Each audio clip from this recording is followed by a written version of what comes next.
रावलपिंडी में तालीमी इदारों में मंशियात सप्लाई करने वाले बड़े स्मगलर को गिरफ्तार कर लिया गया है। मुलजिम से 40 किलोग्राम चर्स और 15 किलोग्राम अफीम बरामद कर ली गई है। मजीद जानेंगे डॉन न्यूज़ के नुमाइंदे ताहिर नसीर से। जी ताहिर, मजीद क्या कहना है मुलजिम की गिरफ्तारी से मुतालिक, अपडेट कीजिएगा।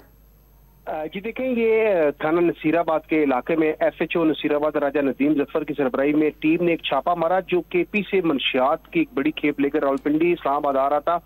उस मुलजिम को गिरफ्तार किया गया है। मुलजिम की शनाख्त जुबैर के नाम से, ये जो रावलपिंडी इस्लामाबाद के तालीमी इदारों समेत मुख्तलिफ इलाकों में मंशियात सप्लाई करता था, जबकि इब्तिदाई तफ्तीश में मुलजिम ने यह बयान दिया है कि वो दीगर अजला में भी मंशियात सप्लाई करने का काम करता है। और इसके ज़ेरे इस्तेमाल जो गाड़ी थी, जिस गाड़ी में मंशियात 40 किलोग्राम चर्स और 15 किलोग्राम अफीम बरामद की गई है, वो गाड़ी भी कब्जे में ली गई है।